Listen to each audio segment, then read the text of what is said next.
Bismillahirrahmanirrahim. Assalamualaikum warahmatullahi wabarakatuh.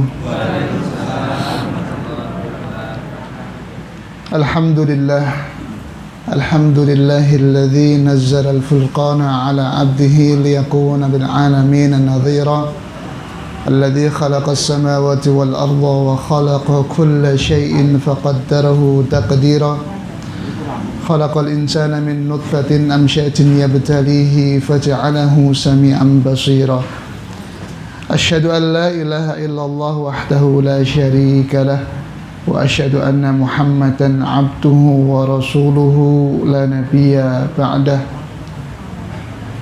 أوصي نفسي وإياكم بتقوى الله فقد فاز المؤمنون المتقون حيث قال سبحانه وتعالى يا أيها الذين آمنوا اتقوا الله حق تقاته ولا تموتن إلا وأنتم مسلمون وقال النبي صلى الله عليه وسلم اتق الله حيثما كنت وأتبع السيئة الحسنة تمحوها وخالق الناس بخلق حسن رب اشرح لي صدري ويسر لي أمري واحلل عقدة من لساني يفقهوا قولي أما بعد.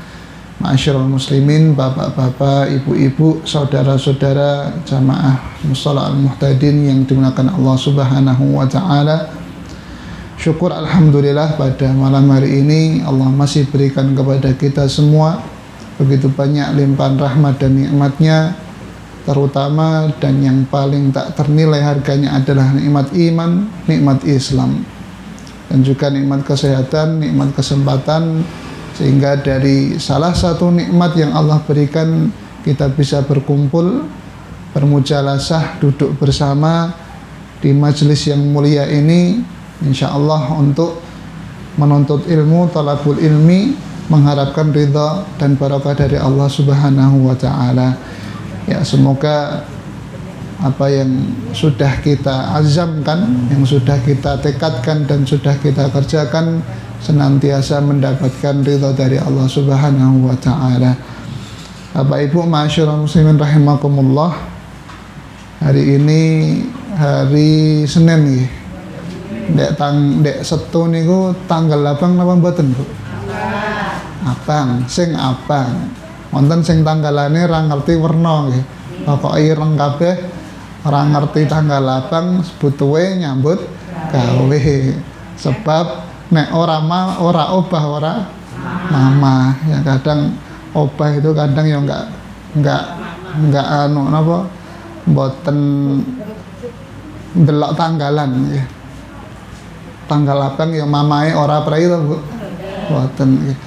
Alhamdulillah tanggal merah kemarin itu adalah kalau di hari nasional kita sebagai libur nasional, yaitu dalam rangka tahun baru Hijriyah atau 1 Muharram. Alhamdulillah 1 Muharram di negeri kita masih dijadikan sebagai salah satu hari libur nasional yang itu menandakan juga bahwa ini hari spesial. Kenapa hari spesial? Ya karena memang sejatinya tahun yang kita gunakan memang tahun Hijriyah, tahun Islam. Ya, karena memang tahun Hijriyah inilah tahun yang ditetapkan oleh Khalifah Umar bin Khattab radhiyallahu anhu sebagai penanggalan resmi umat Islam, diawali atau di latar belakangi dengan peristiwa hijrahnya Nabiullah Muhammad sallallahu alaihi wasallam. Bapak Ibu ma'asyiral muslimin rahimakumullah. Berarti ini kan bulan Muharram. Nek tasih kemutan dek wingi bulan apa, Bu? Juli. Bar beleh-beleh niku lho bulan Dzulhijjah. Masa ya lagi orang enek seminggu wis lali. Ketoke njikuk dagingnya ya paling akeh ya lali nggih, Bu. Nggih. Bulan Muharram kemudian yang sebelumnya adalah bulan Dzulhijjah dan bulan Muharram sebagai awal dari tahun, maka insya Allah pada kesempatan malam hari ini, ya sebelum mungkin pertemuan depan akan kita lanjutkan kembali pembahasan rutin kita dari kitab Suwan min Hayatil Anbiya wa Sahabah wa Tabi'in. Momen kali ini saya ingin mengangkat satu tema sebagai selingan, dan karena memang saya rasa ini pas sekali kaitannya dengan momen Muharram dan juga masih ada kaitannya dengan momen Dzulhijjah. Ya. Bulan Dzulhijjah kita tahu dan kita sudah sering mendengar bahwa bulan Dzulhijjah sering mengingatkan kita kepada sosok Nabi besar, yaitu Nabi Ibrahim alaihissalam, keluarga Nabi Ibrahim alaihissalam, Nabi Ismail alaihissalam. Nah, sedangkan peristiwa di hijrah itu mengingatkan kita akan hijrahnya Nabi Muhammad SAW. Nah, dua nabi ini memang oleh Allah Subhanahu wa taala dijadikan sebagai uswah hasanah, sebagai teladan yang sempurna yang harus dijadikan panduan dalam kehidupan kita sebagai orang muslim. Ya. Bahkan kalau panjenengan sholat niku lak wonten rukun sunai. Rukun itu adalah suatu yang harus dikerjakan. Kalau rukun itu ditinggalkan, maka sholatnya menjadi batal atau tidak sah. Ya, rukun itu ada yang berupa gerakan. Contoh rukun itu ya berdiri menghadap kiblat, itu juga rukun bagi yang mampu. Kemudian ruku itu kan rukun berupa gerakan. Tumak ninah ya ora kesusu, ya ora selak ngebut apa selak kebelet gitu. Ya tumak ninah itu adalah ada jeda berhenti ya, dan minimal bisa baca zikir subhanallah gitu toh. Jadi ora bar ngadeg terus ngene rung sempat mandeg wis ngene-ngene. Jadi enten mak deg gitu itu maknanya. Dan yang lain sebagainya. Ada juga rukun yang berupa bacaan. Ya, yaitu salah satunya Al-Fatihah. Yang kemudian juga dalam mazhab Syafi'i ada bacaan sholawat di atahiyat terakhir. Ya, di atahiyat terakhir bacaan sholawat ini juga menjadi rukun. Nah, sholawat minimal itu Allahumma sholli ala Muhammad minimal. Niku ketoke kabeh mesti apal. Aku ora hafal angel lho. Allahumma sholli ala Muhammad lho. Insyaallah ora angel. Ya, Allahumma sholli ala Muhammad minimal. Nah, kalau sholawat lengkapnya adalah Allahumma sholli ala Muhammad wa ala ali Muhammad kama shallaita ala Ibrahim wa ala ali Ibrahim, dan seterusnya. Nah, yang ingin kita pelajari bersama Allahumma sholli ala Muhammad artinya apa, Bu?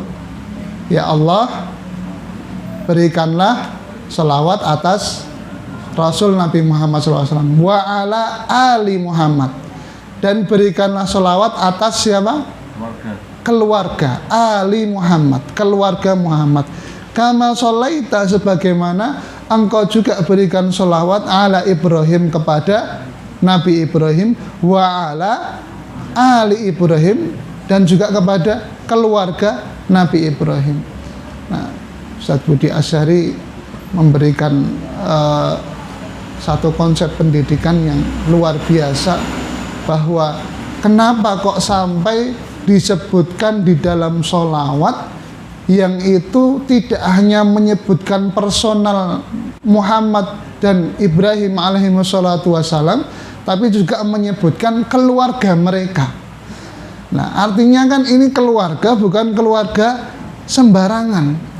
Keluarga ini adalah keluarga yang bisa dijadikan contoh oleh keluarga-keluarga kaum muslimin yang lainnya. Maka sedikit kita pelajari nanti, kalau Nabi Ibrahim niku kagungan putra pinten, Bu? Nabi Ibrahim dua, pinten? Sing disembelih niku Ismail kalian Nabi Ishak. Ya. Cowok kabeh. Ya, 2 cowok. Nabi Muhammad punya putra 7 aslinya.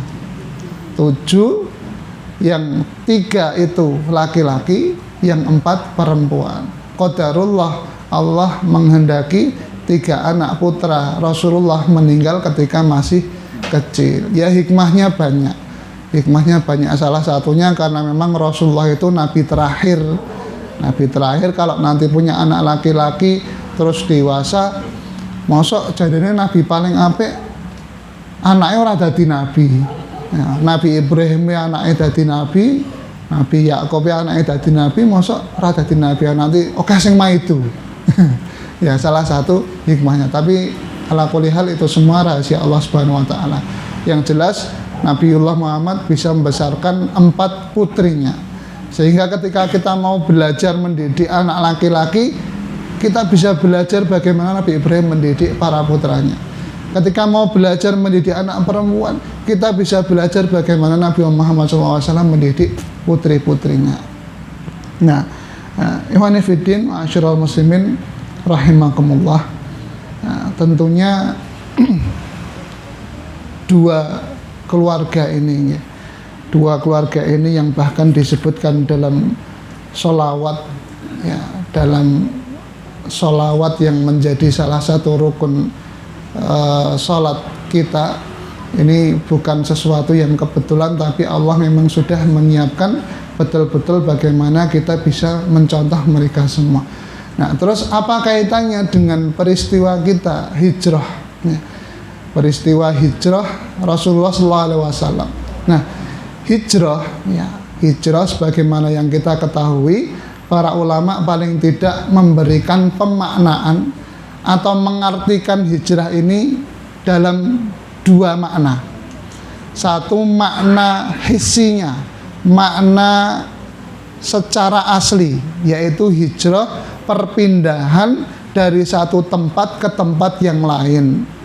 Contohnya dilakukan atau yang sering kita kenal adalah hijrahnya Nabi dari Makkah menuju Madinah, dari satu tempat ke tempat yang lain.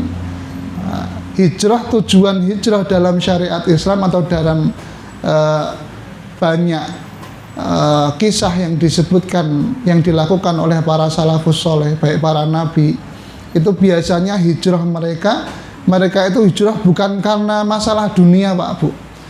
Orang kok pindah seko Mekah neng Madinah wi mergo Madinah luwih subur tok, enggak. Memang secara geografis Madinah lebih subur. Makanya banyak yang mata pencariannya adalah bercocok tanam atau bertani. Sedangkan di Makkah banyak yang berdagang. Tapi bukan semata-mata itu. Rasulullah hijrah itu karena semata-mata ingin mempertahankan Islam. Ya, panjenengan mungkin bisa bayangkan, nek Rasulullah pengen golek penak, Pak Bu.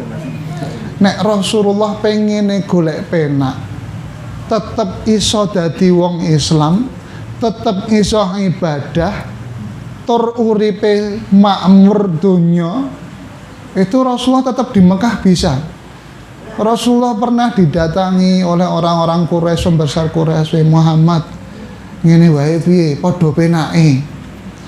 Kowe yo penak, aku yo penak. Lah piye to? Kowe yo ngibadah sesuai dengan keyakinan yang kamu yakini saat ini. Kamu silahkan nyembah Allah, silahkan beribadah, sholat sama keluargamu itu, neng ojo nyinggung-nyinggung, ojo ngelek-ngelek kepercayaan yang sudah kami percayai, yaitu menyembah berhala-berhala itu. Nah, mengko nek jenengan saged ngoten niku, wis tak jamin uripmu lancar. Hartamu akan kita berikan pasokan, kedudukanmu akan kita angkat, akan kami jadikan engkau tetap menjadi tokoh masyarakat. Nah, kinten nek jenengan pilih pundi, Pak? tetap iso ibadah loh. Ibaratnya ya wis nggo awake dhewe kuwi wis aku penting iso salat, keluargaku iso salat, ora urusan liyane. Tur ya aku dunyane makmur. Penak apa mboten? Ya nek secara hitungin logika manusia ya penak. Tetapi Rasulullah kan mikirnya enggak cuman gitu. Beliau ini adalah utusan Allah. Beliau berpikir bahwa Islam ini harus tersebar luas sampai menghilangkan penyimpangan-penyimpangan yang ada. Makanya Rasulullah berangkat dari wahyu Allah Subhanahu wa taala, Rasulullah hijrah ke Madinah. Kemudian kalau kita mau baca kisahnya Nabi Ibrahim, insya Allah kita bahas dua Nabi ini. Nabi Ibrahim itu kan beliau aslinya lahir di daerah Irak nih, Bu. Irak penate mereka, Bu. Irak. Ya, peng YouTube nih, Bu. Ya, nonton TV telenovela Irak napa enten. Irak itu ya nek teng peta niku daerah dhuwure Arab Saudi niku. Jenengan mirsani peta Arab Saudi terus dhuwure niku dhuwur terus sisih rada ngetan sithik niku Irak. Nah, Nabi Ibrahim lahir di daerah itu aslinya.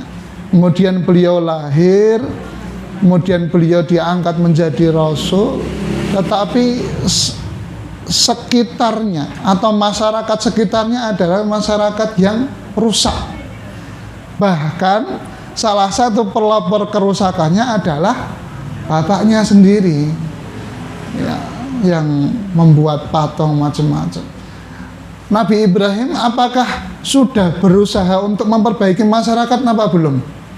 Sudah, dengan berbagai macam sampai puncaknya menghancurkan berhala-berhala yang berkumpul di tempat mereka. Ya, terus Nabi Ibrahim juga memberikan logika sedikit, kabeh dihancurke, diturahke sing gedhe, kapake dikalongke ning kono. Terus ditakoki Ibrahim, ngerti ra sing apa yang berbuat seperti ini siapa? Nah niku sing nyekel anune kapake niku lho sing gedhe dhewe ini. Nah, orang-orang juga tahu ini patung nggak bisa ngapa-ngapa. Kowe iki piye to? Gampangane sakjane mungkin kowe iki kok ora waras gendeng apa piye wong patung kok ngene kok mbok tuduh. Lah sing gendeng kula napa jenengan?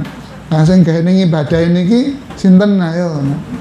Nah ibaratnya ada kisah sering ya di WA kita, enten wong teng kampung jam 10 ngerti-ngerti adzan ya. Adzan biantar banget ngerti-ngerti masyarakat itu do teko kabeh. Langsung sing adzan diunek-uneke, "Pak, kowe iki kok piye to? Ora mikir gendeng apa piye to jam yahyane adzan." Lah saiki sing gendeng sapa? Nek subuh diadzani do ra mangkat, yahmene diadzani do mangkat. Nah mereka insya Allah mboten nggih Bu. Adzan 5 waktu orang mangkat tapi alhamdulillah penuh sampai kidul-kidul mereka, luar biasa masya Allah. Nah Nabi Ibrahim sudah begitu, tetapi kondisi masyarakat tersebut ya menurut beliau dan juga atas wahyu dari Allah SWT ini nggak bisa kalau kamu masih terus di sini. Akhirnya Nabi Ibrahim juga hijrah. Banyak pendapat para ulama, ada yang mengatakan ke daerah Madinah, ada yang mengatakan ke daerah Syam. Yang jelas Nabi Ibrahim sempat hijrah. Terus nek wau petane niki Arab Saudi terus dhuwur rada ngetan rada nek mereka ngalor nek ndeloki peta ngeten rada ngetan lah. Rada ngetan niku Irak. Nah hijrah radi ngulon ke daerah Mesir, Sargede. Mulan mereka Bu, Sargede. Ya Kartosuro, Banyudana ngoten. Nggih. Hijrah ke daerah sana, daerah Mesir. Yang kemudian di Mesir hijrah lagi ke daerah Syam. Nah, di sini nanti antara Mesir dan Syam ini Nabi Ibrahim mendapatkan istri yang kedua, yaitu Siti Hajar. Nah, salah satu pelajaran yang bisa kita ambil juga, jadi tadinya kan Nabi Ibrahim beristrikan Siti Sarah ya. Siti niku lah apa nggih? Gampangane wong Indonesia nggih, Sayyidah ngono. Ilate keselio. Siti sing gampang. Ya, Siti Sarah menjadi istri beliau, kemudian setelah sekitar 20 tahun pernikahan kok belum dikasih anak. Yang kemudian Ibrahim dan Sarah ini diberikan hadiah oleh raja di wilayah itu seorang budak wanita, yaitu Siti Hajar. Dan Siti Sarah pun juga seneng, ya artinya duwe kanca gitu loh, orang malah merengut Bu. Artinya nek bojone niku nikah meneh seneng, orang senep. Ya, nek fitrah manusia wanita sana ya senep nika. Tapi kemudian qadarullah malah Nabi Ibrahim juga punya anak, meskipun setelah itu ya ada yang menceritakan fitrahnya wanita ya rada meri lah Bu. Iki bojo anyaran malah duwe anak. Terus kemudian singkat cerita Ibrahim dan Siti Hajar beserta Ismail hijrah pergi ke daerah Makkah. Siti Sarah pun nanti juga mempunyai anak Nabi Ishak, yang dari Nabi Ishak itu nanti mempunyai keturunan dari Bani Israel, ya, Yakub, kemudian Yusuf dan seterusnya ke Bani Israel. Sementara yang dari Nabi Ismail nanti keturunannya sampai Nabi Muhammad SAW. Nah, artinya Nabi Ibrahim kemudian hijrah sampai di lembah ya, yang di situ di dekat Baitullah, di dekat Ka'bah. Ya, jadi di dekat yang nanti akan dibangun Ka'bah di situ. Nah, dan Allah memahyukan memang di situ. Dan di situ hanya ada satu pohon yang bisa untuk sedikit berteduh. Ya, kemudian ditinggalkan di situ, hanya diberikan modal satu kantong air, satu kantong korma, terus ditinggal. Nah, ketika ditinggal niku jenengan ampun bayangke wah Nabi Ibrahim ki jahatnya. Ora romantis blas, tidak berberi kemanusiaan, wong ditinggalke nenggon daerah tandus, tidak ada sumber air, ora ana sumber makan. Tetapi di situ dekat dengan Baitullah. Nah, ini juga menjadi pelajaran berharga bagi kita Bapak Ibu. Dalam pengertian hijrah secara makna, secara hissi, secara asli, secara tempat, itu ketika kita memilih tempat hijrah itu juga memilih tempat yang prioritas utamanya adalah keselamatan agama kita. Itu yang paling pertama. Terus menjenengan mungkin nek ketake niki pun wong-wong lawas, artinya nggih sudah menetap nggih rata-rata nggih, kecuali yang kontraktor misalnya, ya ngontrak sana ngontrak sini. Nah itu rada penak malahan nggih Pak. Salah satu positifnya kontraktor ya arep milih nggon-nggone ngomah ngendi wae penak. Sing penting duit-duit. Nah, ketika memilih tempat tinggal, memilih lokasi, maka dipastikan di situ agama kita akan lebih selamat sebelum yang lainnya. Nabiullah Ibrahim ketika menempatkan anaknya dan istrinya di situ, secara logika manusia ini adalah ya rodok ora apa nggih, ya ora matuk. Mosok ninggal ke anak bojo, anaknya masih menyusui, ditinggalkan di tempat yang tandus, tidak ada siapa-siapa. Tapi karena ini wahyu, di situ dekat Baitullah, maka Ibrahim berharap dengan kedekatan mereka di Baitullah itu akan membawa keamanan dan keselamatan bagi agama keturunannya. Ya. Makanya Ibrahim alaihissalam ketika menempatkan anaknya di situ, beliau berdoa kepada Allah Subhanahu wa taala. Jadi ketika Nabi Ibrahim sudah mau berpaling, terus dicelui, "Pak, arep neng ndi?" Ibrahim enggak noleh. Ya. Pak, ajeng teng pundi? Barang ngaten. Masih enggak noleh. Ya bukan karena apa nggih? Bukan karena hatinya keras, bukan. Bisa jadi justru malah karena hati yang lembut. Ya, biasanya nek teng film-film niku lah ajeng berpisah karo orang yang dicintai niku malah wegah mengo. Kok ndak ra kuat atine gitu, Bu. Ya pokoke nangis karo mlayu udan-udan gendake tak nangis. Nabi Ibrahim begitu.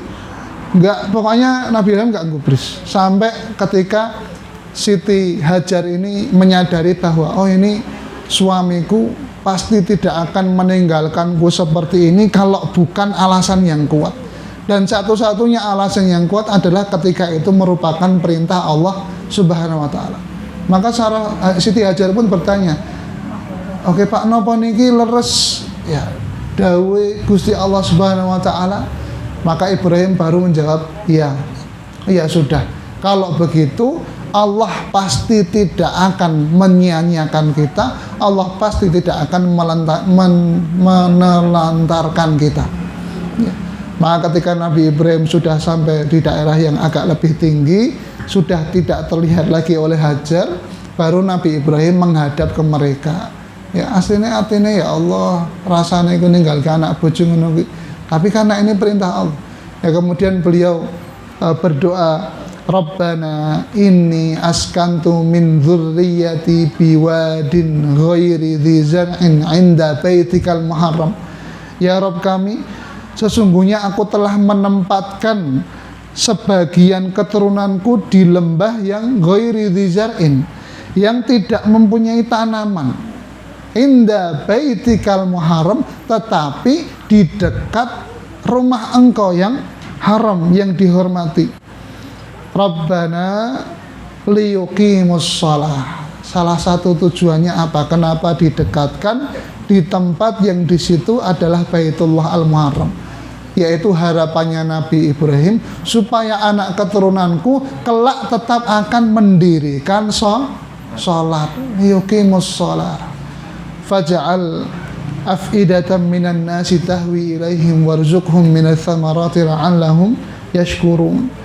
Ya, maka jadikanlah hati sebagian manusia cenderung kepada mereka dan berilah rizki mereka dari buah-buahan, mudah-mudahan mereka bersyukur.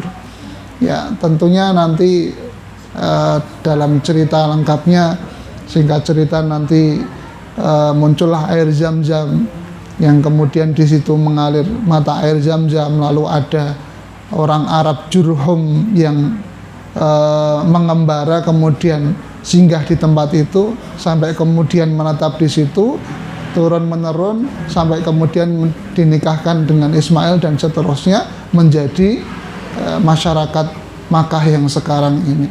Itu kan merupakan salah satu bukti bagaimana hijrahnya Nabi Ibrahim yang dilandasi dengan kepentingan akhirat, menyelamatkan agamanya, ya menyelamatkan sholatnya. Mila tadi kembali lagi, ketika kita mencari rumah, mencari tempat tinggal, ya pastikan tempat tinggal tersebut aman bagi din kita. Nah, terus nek wis bacut manggon piye Mas? Wong yo arep pindah yo wis kangelan, ya wis bacut lah istilahnya. Nah kalau sudah begitu minimal kita membawa hal-hal yang bisa menyelamatkan din kita itu kita bawa pulang ke rumah. Contohnya nggih ngeten niki, nenengan tebih-tebih goleki pengajian, kesana kemari, sebab nek nang kampunge ra nek pengajian. Enake ya gitaran, gaplekan, macam-macam itu mau. Ya pengajian angel, maka cari ke sana kemari, ambil bawa pulang ke rumah. Ora gur sing digawani gur seneke terus. Ilmune anggar ditakoki anake, "Bu, mau diajari napa?" "Aku lali le, pokoke iki mau anake bergedel, karo arem-areme rada atos isine iki kaya sithik mendoke." Malah sing difokuske seneke. Jangan. Kita bawa pulang, kita perbaiki keluarga kita dari situ. Kalau memang sudah tidak bisa pindah. Ya sehingga makna hijrah yang pertama tadi adalah hijrah yang sifatnya hissi. Hijrah yang sifatnya betul-betul berpindah dari tempat yang buruk ke tempat yang jelek. Kebalik. dari tempat yang buruk ke tempat yang baik. Ukurannya adalah baik untuk agama kita. Nah, kemudian Bapak Ibu rahimakumullah, makna yang kedua dari hijrah adalah hijrah secara maknawi. Ya. Hijrah secara maknawi ini apa? Hijrah secara maknawi ini adalah hijrah ya, berpindahnya seseorang dari kondisi amalan yang buruk menuju kondisi amalan yang baik, atau sering kita bahasakan dengan taubat. Ya. Bapak Ibu rahimakumullah, kita perlu ingat kembali bahwa tujuan kita ini diciptakan kangge napa, Bu? Ayo napa ayo? Ngibadah. Tenan ora? Ya. Ya tenan, ning kahanane ya begitulah. Yang penting jenengan pun yakin sih bahwa kita diciptakan di dunia, tujuan satu-satunya adalah untuk ibadah. Nah, ibadah ini nanti caranya kita punya masing-masing cara. Artinya yang ghairul mahdoh. Ya kalau yang mahdoh yang sudah ya sholat ya kabeh padha. Artinya misalnya kita ini sebagai seorang ibu rumah tangga, ya ibadahnya ya bagaimana melayani suami, bagaimana mendidik anak dengan tauhid yang benar, itu ibadah. Sebagai seorang pedagang, bagaimana dagangannya itu bisa berkah dengan cara yang halal, menghindari yang menghindari yang haram, sehingga itu juga bagian dari ibadah. Nah, intinya ibadah adalah seperti itu. Maka karena ibadah ini merupakan tujuan utama kita diciptakan di dunia, nah, kita berusaha betul supaya diri kita masing-masing ini sesuai dengan apa yang Allah harapkan. Maka kalau sesuatu sesuai dengan harapan, itu biasanya disebut dengan istilah ideal, gitu Bu. Golek bojo sing ideal iki piye? Ya rena-rena. Nek aku pokoknya sing penting solehah, ayu ra apa-apa.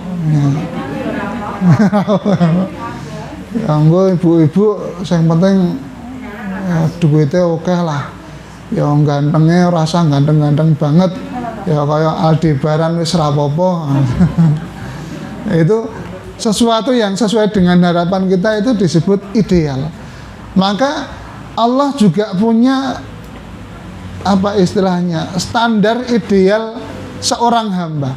Artinya kita ini hidup menjadikan diri kita ini supaya sesuai dengan standarnya Allah Subhanahu wa taala. Itu yang harus menjadi PR bagi kita. Nah, momen hijrah ini, momen tahun hijriah ini harus menjadi perbaikan kita supaya standarnya awake dhewe iki terus sesuai dengan yang diharapkan oleh Allah Subhanahu wa taala. Ya. Sebab nek mboten ngangge momen-momen ini biasanya awake dhewe iki rada angel. Ya, entah ini sifatnya manusia atau memang hanya bangsa Indonesia, biasanya nek ngepasi momen tertentu itu baru mudah melakukan perubahan.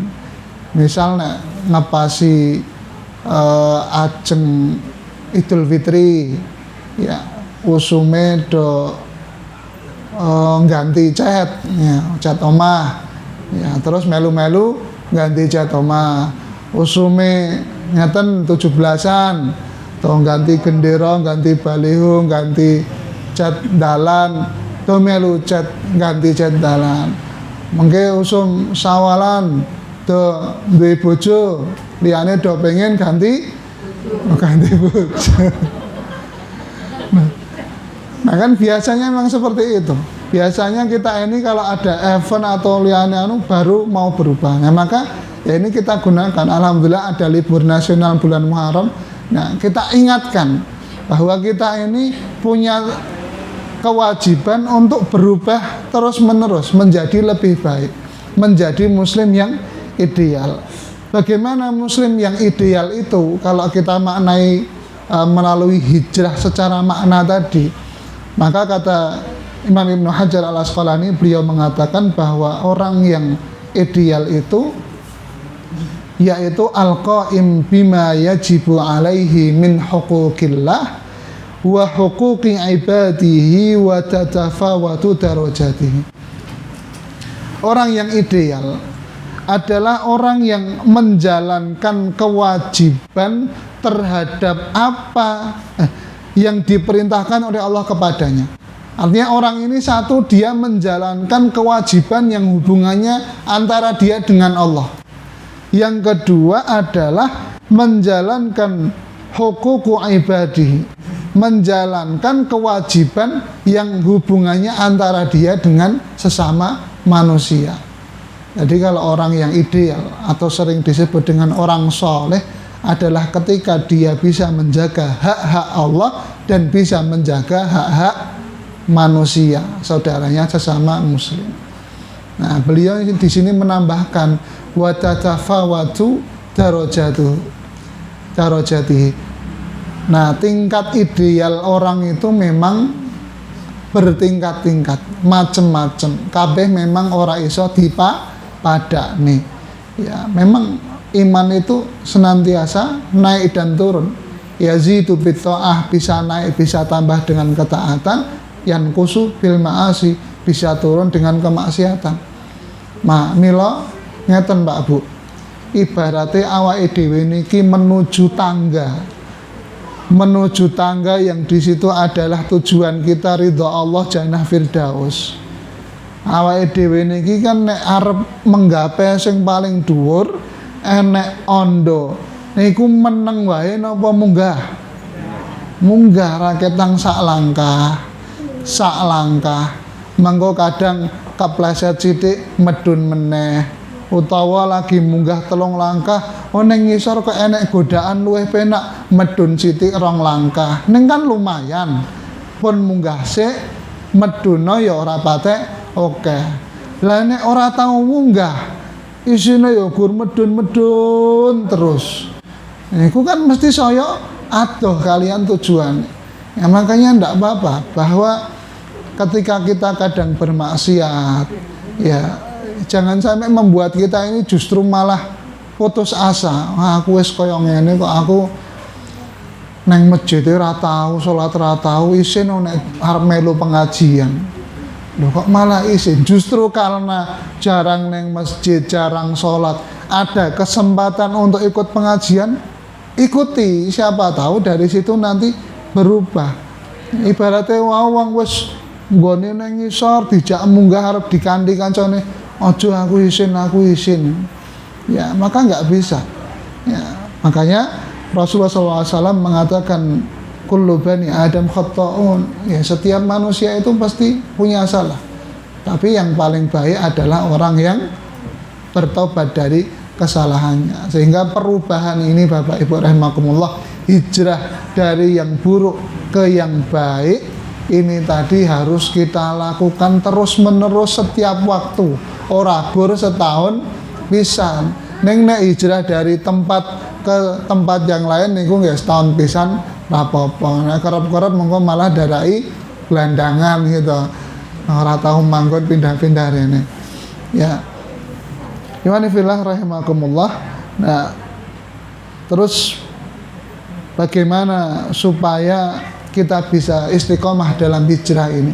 Ya, dalam perpindahan kita dari keburukan menuju kebaikan supaya istiqomah bagaimana? Yang pertama tentunya harus kita mulai dengan niatan yang lurus. Kembali lagi, hijrah yang dilakukan oleh para pendahulu kita, Nabi Ibrahim, Nabi Muhammad, para sahabat dan yang lain sebagainya, hijrah mereka itu memang berangkat dari niat yang tulus, ikhlas, yaitu lillahi ta'ala, untuk menjaga din mereka sehingga Allah mudahkan urusan mereka.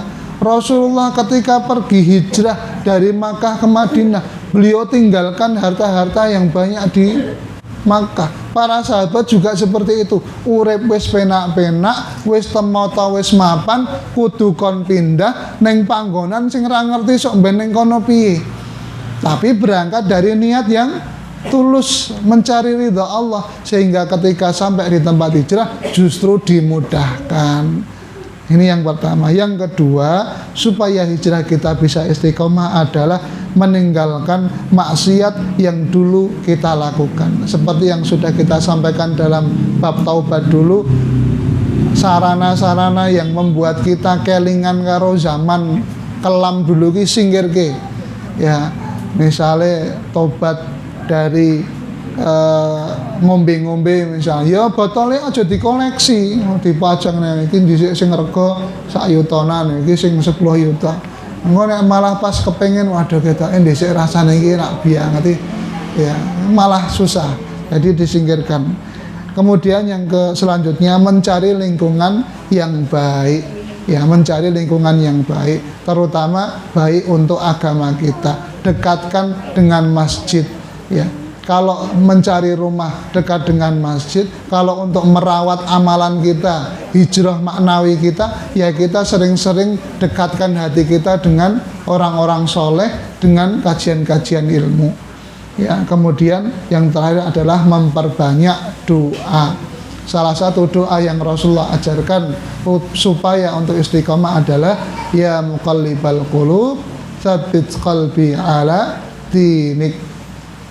Doa ini hampir sering dibaca oleh Rasulullah SAW.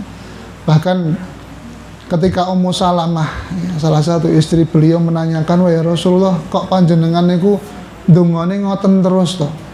Padahal jenengan niku sudah dipastikan masuk surga. Ibaratnya jenengan ora mungkin atine kok terus dirubah dadi elek kalian Gusti Allah, ketoke ora mungkin. Nah, kemudian Rasulullah menjawab, beliau ingin mengajarkan kepada kita semua, ya, bahwasanya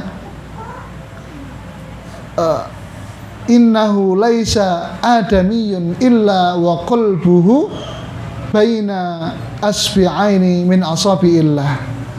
Wahai Ummu Salamah, ketahuilah bahwa hamba-hamba, semua hamba ini, hati-hati mereka itu berada di antara jari jemari Allah SWT.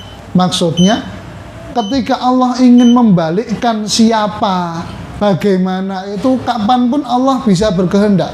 Orang yang selama puluhan tahun beribadah, wong soleh, ngerti-ngerti akhir hayatnya kok su'ul khotimah juga ada. Sebaliknya juga banyak.